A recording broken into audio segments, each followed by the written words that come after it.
If you're tired of these promos, supporters get the podcast early and ad-free. Just go to donate.bogosity.tv for the links to sign up.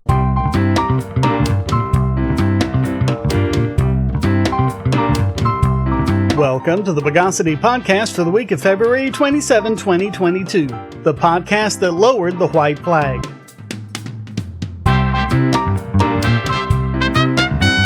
This is your host, Shane Killian. Let's mal-testify the news of the bogus. So the big news this week is the horrible, unprovoked attack by Russia on poor, defenseless Ukraine, who didn't do nothing, and Joe Biden is just gonna have to go to war against them even though he didn't wanna. And of course, it's absolutely horrible for people like me to be criticizing Biden and the news media for this. It must be because we're so racist, all buddy-buddy with Putin because he's white. Although when I last checked, Ukrainians were white too. Of course, if you look at my history over the internet, you'll see that early on I was right about the DMCA. I was right about Iraq WMDs. I was right about the Killian memo. I was right about Fukushima. I was right about Russiagate. All these big controversies. I keep having this annoying habit of being right. Why? Because I actually consider the prior probability, look at the evidence, and try to figure out the most likely posterior. Of course, I'm not guaranteed to be right, but I do better than most because they refuse to follow the most basic methods of rationality. So sit back, people, because you're about to be told what no one else is telling you about this. It's part of an overall conflict called the 2014 Ukrainian Revolution, also known as the Revolution of Dignity. Violent protesters, angered over the Ukrainian president's refusal to join the EU, attacked the capital in Kiev, ousted the president, and overthrew the government. The result of this coup was an interim government, which signed an association agreement with the EU. This interim government also forcibly purged those who'd been part of the previous regime. As a result of this, several areas of Ukraine, understandably not happy with things, wanted to secede and form their own independent states, most famously resulting in the independence of Crimea. And that's when the real fighting started. One of those areas is Donbass, which is an area where a majority are ethnically, culturally, and linguistically Russian, not Ukrainian. There are actually two regions in conflict, Donetsk, which has formed the Donetsk People's Republic, or DPR, and Luhansk, which formed the Luhansk People's Republic, or LPR. Both regions have been allied with the Republic of Crimea since the 2014 revolution. As for what's been happening recently, a good source for that is the Organization for Security and Cooperation in Europe, or OSCE. They have a lot of information on this on their report dated 18 February. It records numerous violations of the ceasefire by Ukraine, not Russia, including the bombing in Luhansk of a kindergarten. See if that gets reported by the U.S. news media. That resulted in windows being blown out, shrapnel in the concrete walls, and a crater in the playground. 20 children were in the kindergarten at the time. Thankfully, none were injured. The report goes on to mention Ukraine moving in heavy weaponry to menace the separatists in these areas and keeping weapons outside the agreed-upon storage facilities, and even the movement of armored combat vehicles through these areas. But in the U.S. news media, you only hear about troop movements by Russia. All total, in Donetsk, they recorded 222 ceasefire violations, including 135 explosions. In Luhansk, that total was 648 violations, including 519 explosions. Tellingly, the US, UK, and Canada have all withdrawn from the OCSE monitoring mission, because they apparently don't want anyone else to know what their troops are doing there. So that should give us the proper context for this story. Russia's invasion, which apparently doesn't consist of anything remotely resembling actually, invading, consists of attacks on several of Ukraine's military targets, as the Russian Ministry of Defense said in a public statement, quote, "Military infrastructure, air defense facilities, military airfields, and aircraft of the armed forces of Ukraine are being put out of action by high-precision means of destruction." The ministry went on to say that there was no threat to members of the Ukraine population. In response, Ukraine declared martial law throughout the country, because that's bound to help. Meanwhile, the separatists have been attacking Ukrainian forces in Donetsk and Luhansk. Ukraine publicly called for the world to enact devastating, their word, sanctions on Russia, isolate Russia from all trade, send weapons and military equipment to Ukraine, and, of course, give them money. Tulsi Gabbard had a good point on Thursday when she tweeted, "This war and suffering could have easily been avoided if Biden admin/NATO had simply acknowledged Russia's legitimate security concerns regarding Ukraine's becoming a member of NATO, which would mean U.S. NATO forces right on Russia's border. Not to mention the DPR, the LPR, and Crimea. Also, why is NATO still a thing? Isn't it long past time we got rid of that relic, and this is a perfect example as to why?" But just to show you the level of non-thought people are putting into this, Matt Zeller responded, quote, "You are a traitor and a coward. Resign your commission and go home to your handlers in Moscow." Note that he said this to a lieutenant colonel who did a 12-month tour in Iraq and received the Combat Medical Badge and the Meritorious Service Medal. But just because she went against the narrative, she's a traitor and a coward. Also, she has handlers in Moscow. Biden puffed out his chest and said, quote, "Russia alone is responsible for the death and destruction this attack will bring, and the United States and its allies and partners will respond. The world will hold Russia accountable. Tomorrow, I will meet with my G7 counterparts in the morning and then speak to the American people to announce the further consequences of the United States and our allies and partners will impose upon Russia for this needless act of aggression against Ukraine and global peace and security. Gee, I wonder if he'll ever get around to denouncing Ukraine's horrible actions against its own people for nothing more than wanting their independence. Independence that Ukraine is treaty-bound to recognize." Putin said in a statement, quote, "The circumstances make us take decisive and immediate actions. The People's Republics of Donbass asked Russia for assistance. In this regard, in accordance with Article 51, Part 7 of the UN Charter, with the sanction of the Federation Council, and in pursuance of the Friendship and Mutual Assistance Treaties with the DPR and LPR, ratified by the Federal Assembly, I have decided to conduct a special military operation." He also told Ukrainians to, quote, "lay down their arms," and that Russia has, quote, "no intentions of occupying Ukraine." An update from the OSCE on the 24th reported, quote, "a severely deteriorated security situation," and, quote, "a spike in shelling in government-controlled areas of Luhansk region." Outside of the DPR and LPR, the main area of concern is, of course, Kiev, but although OSCE observers saw military aircraft overhead, the only explosions reported have been at military targets. They also reported that Ukraine was sending out a convoy of 25 military transport vehicles. Since Russia has been aiding the separatists, the Western press is saying that Russia has invaded Ukraine and are calling it the Russo-Ukrainian War. But given what you now know, if Russia has invaded Ukraine, then France invaded Britain when they helped the Americans in the Revolutionary War. And if Ukraine is worried that Russia will attack its people, it isn't showing it. The OSCE report says that military and law enforcement officers are guarding government buildings, not any civilian locations. This is very much a developing situation, and certainly more has happened in the couple of days between the podcast prep and going live. But I would remind you how unreliable preliminary information can be, especially with a biased news media on the side of the war hawks. So take everything with a grain of salt until better information comes in. And always keep in mind, this isn't anything out of the blue, and it isn't Russia trying to take over all of Ukraine.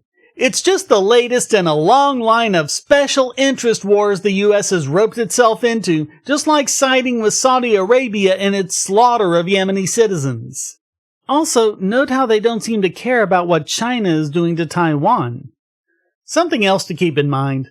War is almost never the result of one hateful, maniacal dictator, but that's always how it's portrayed by countries that are itching to go to war. The idea that there's any room for nuance, for historical context, for sharing the blame among several parties, then you're branded as disloyal, a traitor, a shill for Putin, a Russian pawn, or whatever. What you generally aren't is refuted intellectually. Maybe someday people will stop falling for this. Maybe this is the event that'll make it happen. At any rate, we'll be continuing to follow this story. Stay tuned.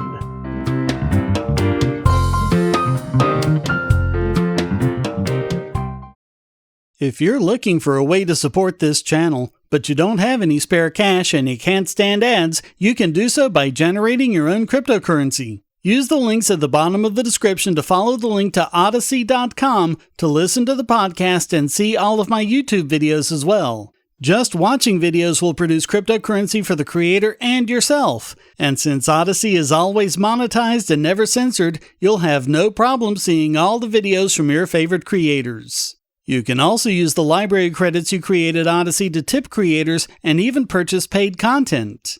Earn library credits through various rewards, including daily view rewards and the number of shares and invites. And you can interact with creators in all sorts of ways, including like and dislike, comment, boost a post by supporting it, repost it, and share to other sites, all while earning crypto for the creator. Easily monetize yourself and your favorite creators using cryptocurrency, without advertising. Use the link below to visit this channel on Odyssey.com and see many of your other favorites there as well. Back at home, an excellent way we can help minimize or at least expose the atrocities of the police is for citizens to shoot video of them.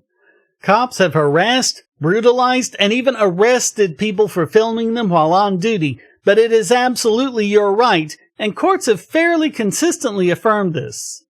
That includes Arizona, where the Ninth Circuit back in 1995 ruled that a cop violated the Constitution when he tried to stop a man from videotaping a public protest.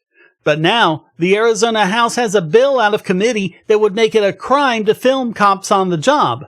If passed, HB 2319, we've got a 2319, would make it, quote, unlawful for a person to knowingly make a video recording of law enforcement activity if the person making the video recording does not have the permission of a law enforcement officer. The bill would make it a petty offense unless the person fails to comply with a verbal warning of the officer or has done so before, in which case it becomes a Class 3 misdemeanor, which in Arizona are punishable by up to 30 days in jail, a $500 fine, and a year of probation. For taking video of a cop. Criminal defense and free speech attorney T. Greg Duchette asked, quote, can you be arrested for standing still while wearing a GoPro under this statute? It seems the answer here is yes, which would violate the First Amendment since standing still isn't interfering with an officer's duties. And will this act chill speech? Duchette answers, quote, absolutely. It will empower cops to say, I'm going to arrest you if you don't stop. And even though many of those arrests would get dismissed as First Amendment violations, you'll have a bunch of people who plead to avoid trial or go broke trying to vindicate their rights. It's not just in Arizona. Several states are attempting this, including Florida, New York, and Colorado. But although the 1st, 3rd, 5th, 7th, 9th, and 11th circuits have ruled that it's a violation of the First Amendment, the 10th hasn't weighed in on it. So when cops in Denver violated their own department's rules when they seized a man's tablet without warrant and attempted to delete the video he took of them beating a suspect, the officers enjoyed qualified immunity. Ken White of Pope Hat said, quote, this is just sheer base-pleasing gesturing by the legislators doing this. They say it's required because they're being assaulted.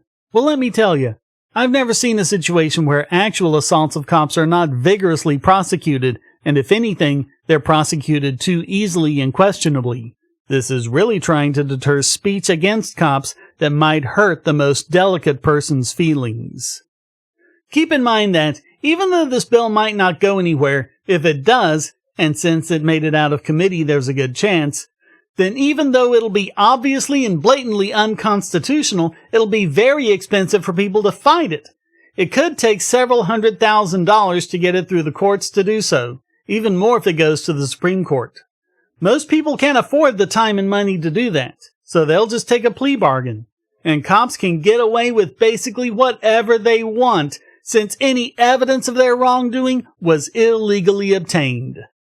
Opposing, challenging, protesting police action is vital to a free society. This isn't even that. This is just recording the truth about what they're up to, good, bad, or indifferent. If even one of those things is punishable by arrest, you're not living in a free society. You're living in a police state.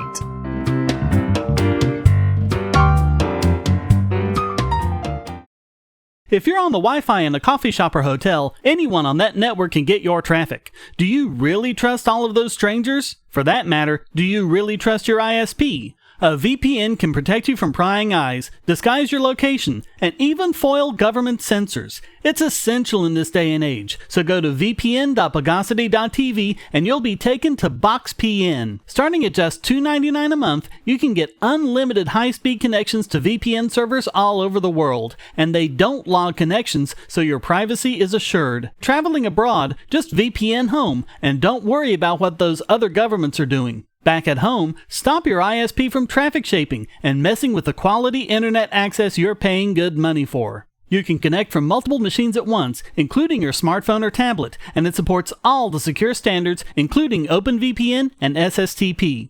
Bypass censors and surveillance with your own secure VPN connection. Go to vpn.bogosity.tv.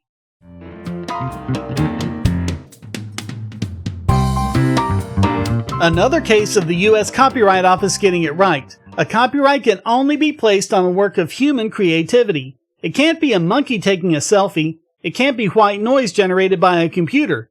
And now, they've determined that AI-generated works aren't subject to copyright either. The point of copyrights, we are told, is to give humans an incentive to take the time and effort to create a work they might not have created otherwise. And AI doesn't take that factor into consideration. It just runs its algorithm and outputs what it outputs. It's not even that new. Back in 1966, the Copyright Office said, quote, "The crucial question appears to be whether the work is basically one of human authorship, with the computer merely being an assisting instrument, or whether the traditional elements of authorship in the work, literary, artistic, or musical expression, or elements of selection, arrangement, etc., were actually conceived and executed not by man, but by a machine." But just to show you how much state cultism poisons the mind, copyright lawyers have shown trouble even conceiving of the idea of a creative work being placed in the public domain. Someone, they think, must own the intellectual property.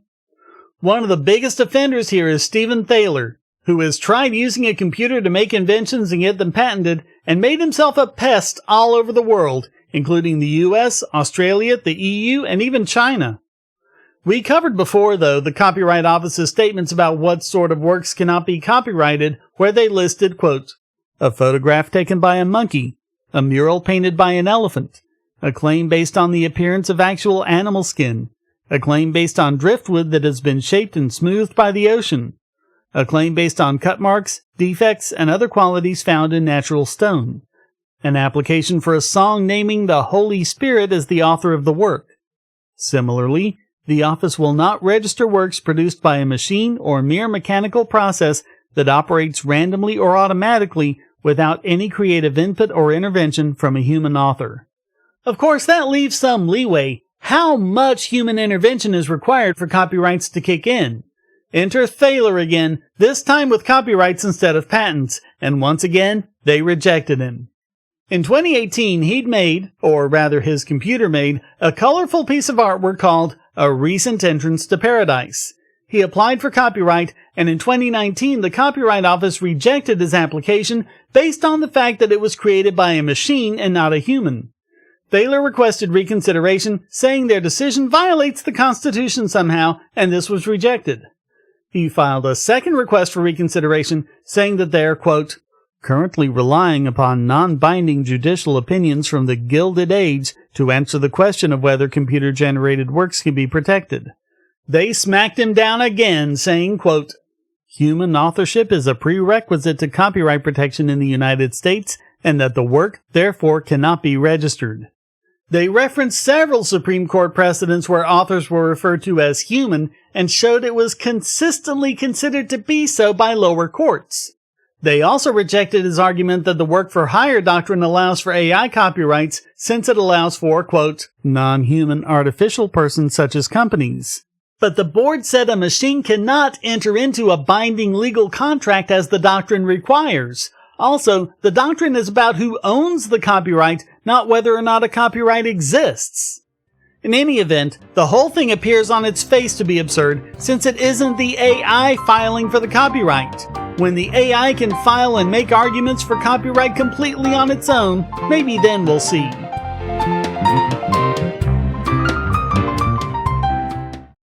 Do you have children, or nieces or nephews? Are you homeschooling, or just want to counter some of the socialist indoctrination most children get in school? If so, go to Bogosity.tv/TuttleTwins, and you'll be taken to a website where you can get some great books for elementary-aged children. The Tuttle Twins books are books about liberty and free market economics that include children's versions of Bastiat's The Law, Leonard Read's I, Pencil, and Hayek's The Road to Serfdom, as well as books about the Federal Reserve and how regulations protect business cronies. They'll learn about the harm caused by eminent domain, or regulations passed in the name of safety, and fundamental concepts of liberty. And as you can see from the sample pages on the website, they're all easy to read and nicely illustrated. They're just $9.99 a piece, or get a special discount as well as free bonuses when you purchase all 5. You can even buy in bulk to donate to schools and local libraries. So get the Tuttle Twins books at Bogosity.tv/TuttleTwins.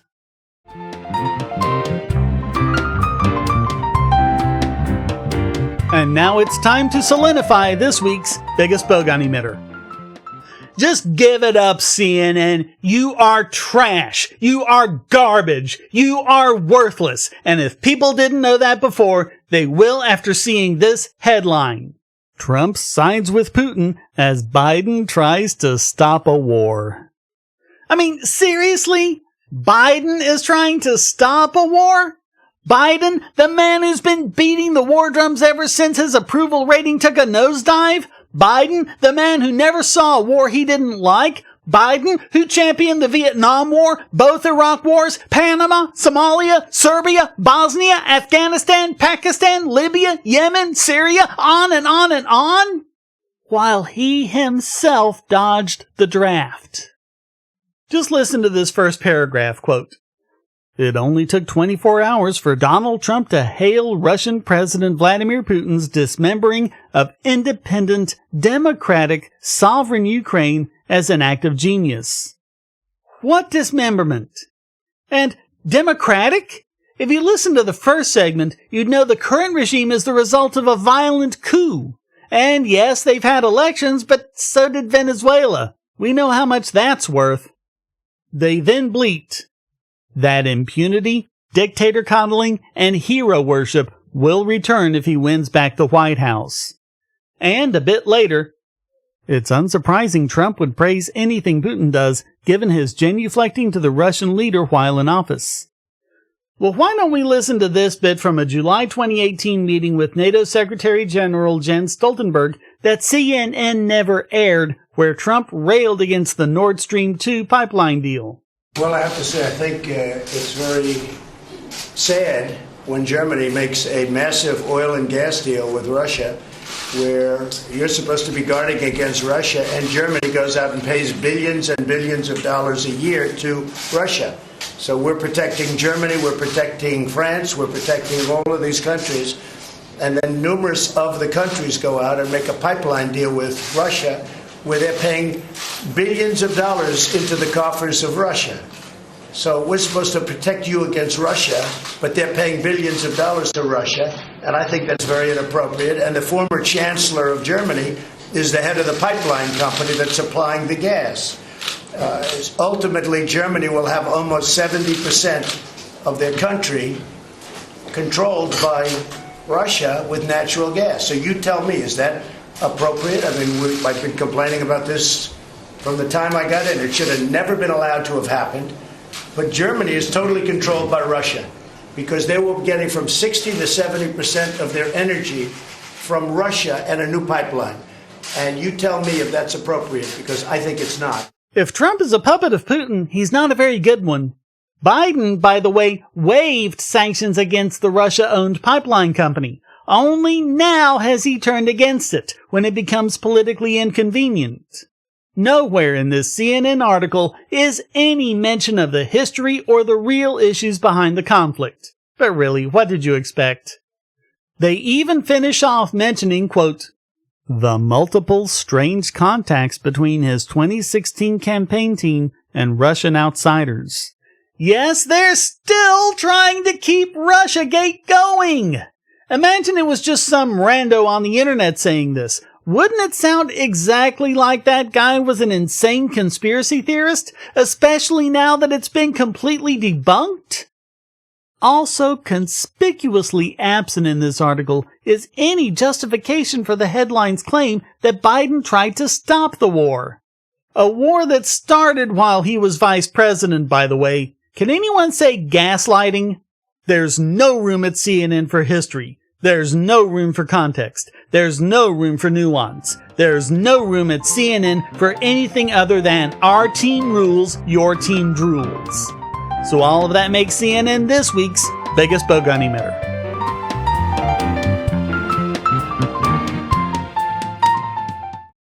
I want to tell you about the eyeglasses I've been wearing for years. As people can see on my videos, I have a very strong prescription, which makes glasses more expensive, especially when I need computer glasses, reading glasses, prescription sunglasses, and most expensively, progressive lenses for general everyday wear.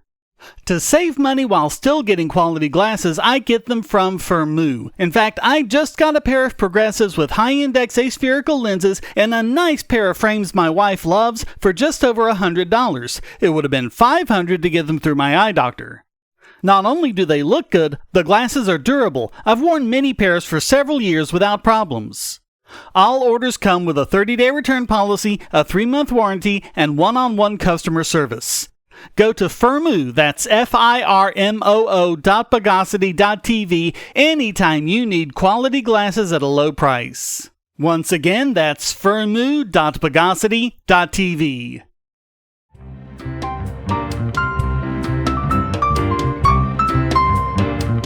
And now let's fustigate this week's Idiot Extraordinaire.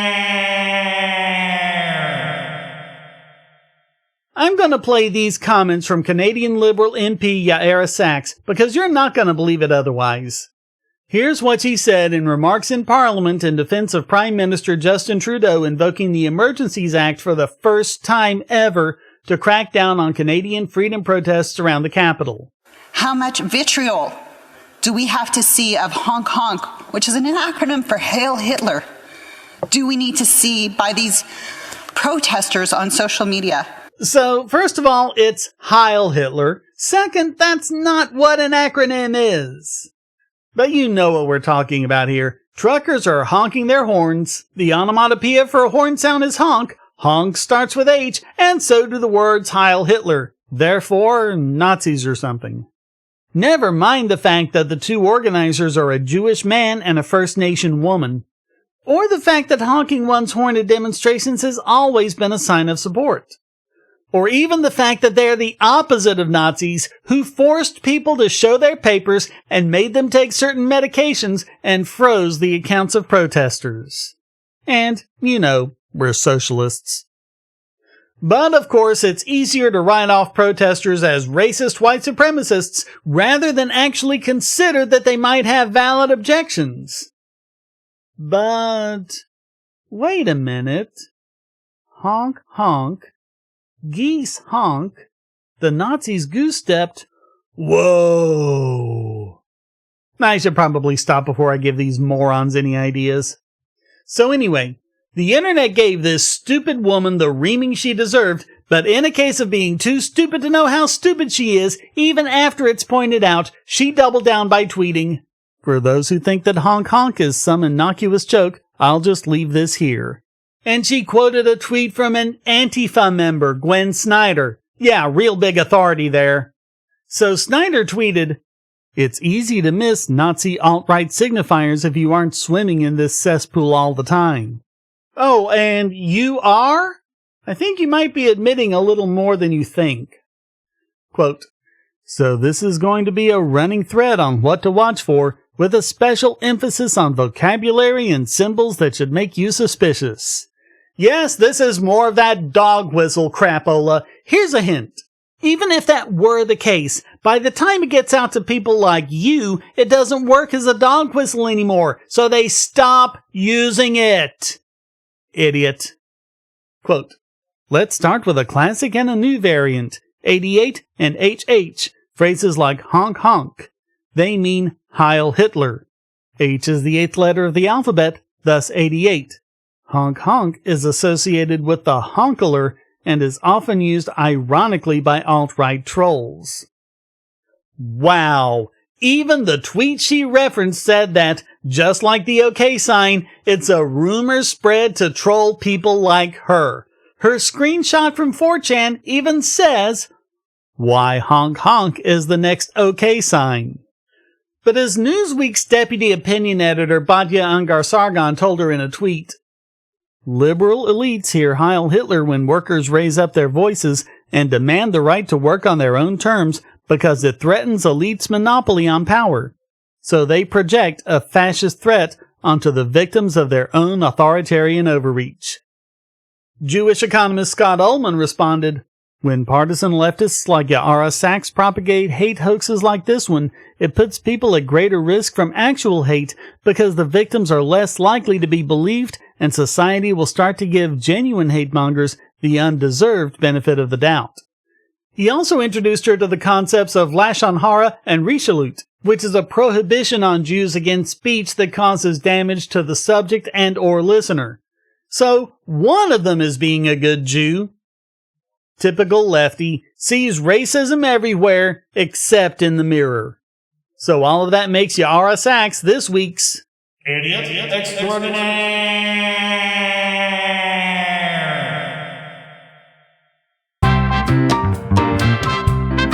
Well, that wraps up this. They do say that verbal insults hurt more than physical pain. They are, of course, wrong, as you will discover when I stick this toasting fork into your head edition of the Bogosity podcast. I hope you enjoyed it. If you did, please go to donate.bogosity.tv for several ways to support and discord.bogosity.tv to join the discussion. Subscribe at Patreon or Subscribestar, and you can listen early and ad-free. Thank you for listening. Until next time, here's a quote from Julian Assange. If wars can be started by lies, peace can be started by truth. The Bogosity Podcast is licensed under Creative Commons Attribution Non-Commercial No Derivatives 4.0 International License.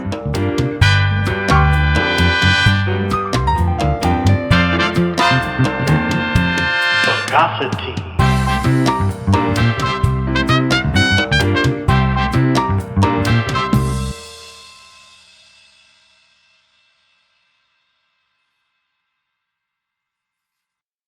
We live in a world where light bulbs connect to the internet, and recent attacks on them prove that your online security is under threat like never before. Not only your websites, but the internet-enabled devices you buy.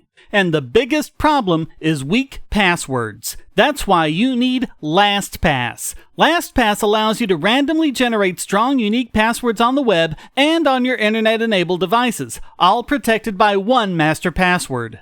LastPass sets up in minutes and gives you secure automatic logins throughout the web, synchronizing across all your browsers, all your computers, and even your mobile devices, at home, at work, or on the road. It even securely stores sensitive form data, including credit card numbers, backup sensitive documents, software licenses, Wi-Fi logins, and more. And with LastPass Premium, you can get these benefits on other applications, manage passwords for your entire family, and also get priority customer support. Sign up at password.bogosity.tv for a free month of LastPass Premium. Log in securely everywhere using the last password you'll ever have to remember. Go to password.bogosity.tv and get LastPass now.